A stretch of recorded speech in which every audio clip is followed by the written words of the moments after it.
शुरुआत करेंगे जोहार झारखंड की। बात सबसे पहले रांची से लापता बच्चों अंश और अंशिका की होगी।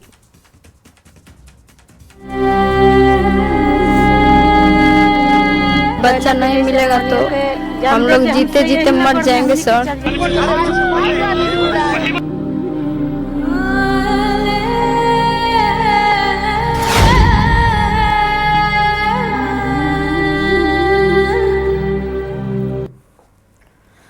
तो राजधानी रांची के धुरवा थाना क्षेत्र से लापता दोनों बच्चों का अब तक पता नहीं चल सका है।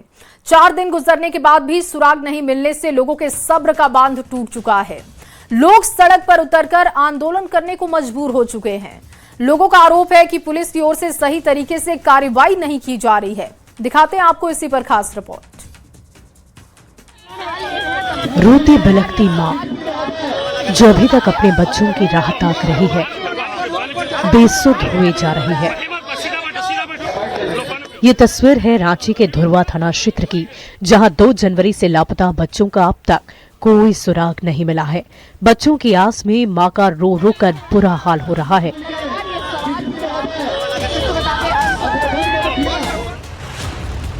वहीं लापता बच्चे अंश और अंशिका का सुराग नहीं मिलने से लोगों में भी आक्रोश है, जिसके चलते लोग सड़क पर उतर आए।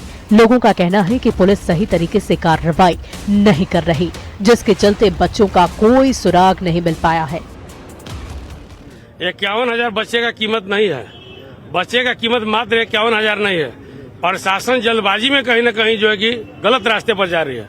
हमको लगता है कि प्रशासन कहीं न कहीं भटक रही है। हम उनको रास्ता दिखाने का काम कर रहे हैं इस जनता के माध्यम से। आपके पास इतना व्यवस्था है, इतना तंत्र है कि आप जमीन के 20 फीट नीचे का चीज को निकाल के बता सकते हैं कि कौन क्या है नहीं है। और आप इतना होने के बाद आपकी सुस्ती का कारण क्या है? चिंतन का विषय है कि राजधानी जो केंद्र बिंदु है और जिस स्थान से बच्चे गायब हुए हैं, उच्च न्यायालय यहीं पर है, पूरे सरकार यहीं पे है, प्रशासन यहीं पे है और बच्चा कोई पता नहीं है। वहीं पुलिस की कई टीमें लगातार बच्चों की तलाश में जुटी है, लेकिन अब तक बच्चों की बरामदगी नहीं हो सकी। पुलिस ने बच्चों के बारे में सूचना देने वालों के लिए 51,000 रुपए इनाम देने की घोषणा की है। वहीं आक्रोशित लोगों ने पुलिस के द्वारा इनाम की राशि को लेकर भी सवाल उठाए।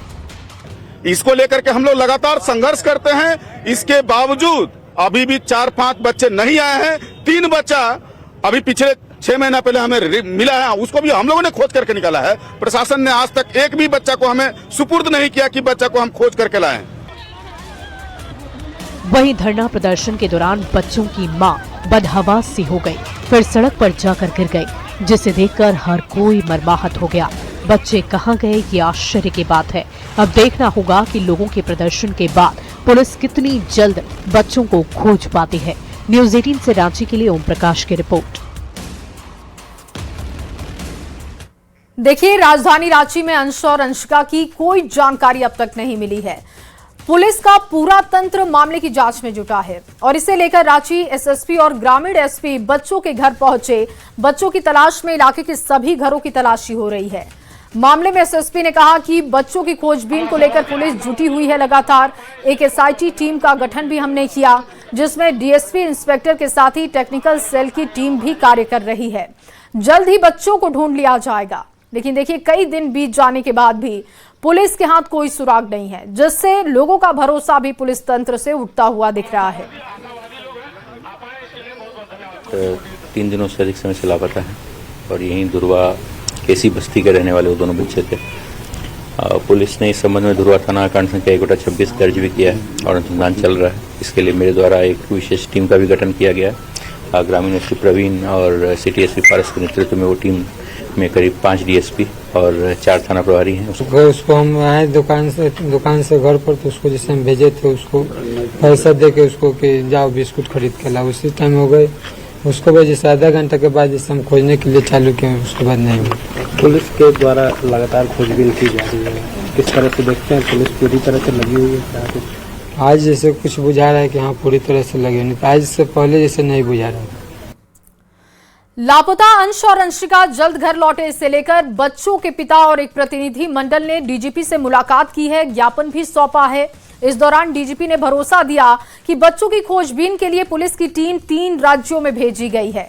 टीम बिहार, ओडिशा और बंगाल गई है, तो वहीं डीजीपी तदाशा मिश्रा ने एसएसपी को तमाम दिशा निर्देश भी दिए हैं।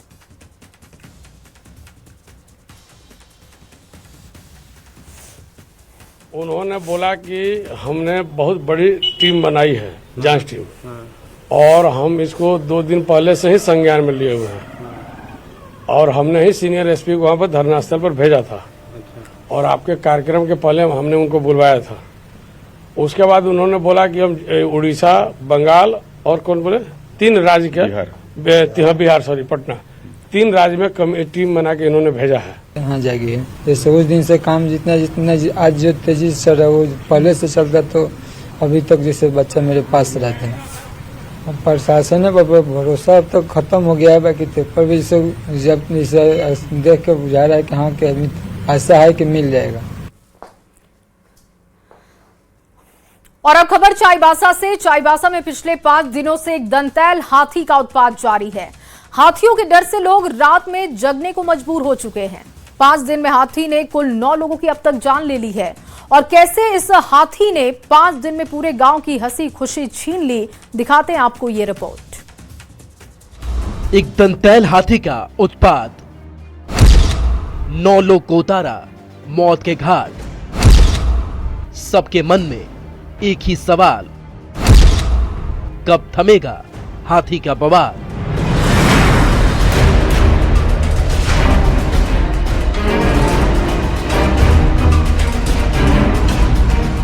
जरा इस साथी को देखिए, ये वही झुंड से बिछड़ा एक दंतैल हाथी है जिसने नए साल के पहले दिन से ही चाईबासा में ऐसा कहर मचाया है कि लोगों की नींदें उड़ गई हैं। हाथी का खौफ ऐसा कि लोग अपने घर में ही डरने लगे हैं। ये तस्वीरें इस दर्द को बयां करने के लिए कम नहीं है कि कैसे यह हाथी रात में मौत बनकर आता है और पूरे परिवार को खत्म कर देता है। घर और अनाजों का नुकसान तो अलग है।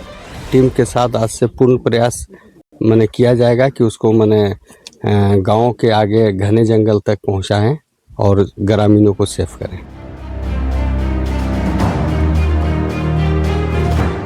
इस हाथी को न तो बच्चा दिख रहा है, ना ही कोई बड़ा या मजबूर।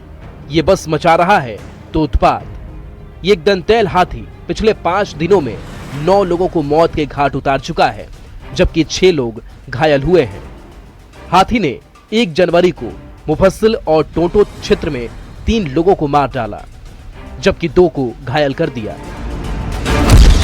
2 जनवरी को भी आतंक जारी रहा और साइतवा में एक मासूम की जान ले ली और एक बच्ची को गंभीर रूप से घायल कर दिया। 3 जनवरी को अमराई की तापी में एक महिला की जान ले ली और उसके पति पर हमला कर घायल कर दिया। 4 जनवरी को इसी हाथी ने एक बुजुर्ग महिला को मार डाला और उसके पति को भी गंभीर रूप से घायल कर दिया। यह हाथी यहीं रुका नहीं और 5 जनवरी को रात तो इसने सारी सीमाएं तोड़ दी। एक ही परिवार के 3 लोगों को कुचलकर मार डाला, जिसमें 2 बच्चे भी शामिल थे। हाथी आकर के हाथी एक कर दिए घर में। तो आप लोग क्या निकल कर भाग रहे थे? हाँ, हम लोग निकल कर भाग रहे थे। उसके बीच में फिर हाथी दौड़ के आया। दौड़ के आया तो मेरे पत्नी को पकड़ लिया। आप लोग खुद देख लिए यहाँ का हादसा बहुत है। इससे पहले भी दुर्घटना हो रहा है, फिर भी यहाँ का वन विभाग लोग सोया हुआ है। हम इसीलिए इतना गुस्सा में हैं, लेकिन वन विभाग को इसके लिए सोचना होगा कि कैसे हमारा जनता को सुरक्षा मुहैया कराना है। हाथी को काबू में करने के लिए वन विभाग और बंगाल से आई विशेषज्ञों की टीम दिन रात लगी है। लगातार हाथी को ट्रैक करने की कोशिश कर रही है। हम लोग सर मसार रहेगा, हम लोग का साथ टॉर्च रहेगा, तो उसको छतरी से दूसरा एरिया में हम लोग पहुंचा देगा, घना जंगल में पहुंचा देगा। साल के शुरुआती 5 दिन में ही जिस तरह से इस साथी ने उत्पात मचाया है, उससे तो साफ है कि अगर इस साथी को समय रहते रोका नहीं गया तो एक बड़ी तबाही मच सकती है और कई लोगों की जान भी जा सकती है। ऐसे में जरूरी है कि वन विभाग जल्द इस साथी को काबू में करे या गांव से दूर जंगल में वापस भेजे। न्यूज़ 18 के लिए चाईबासा से संवाददाता रुपेश प्रधान की रिपोर्ट।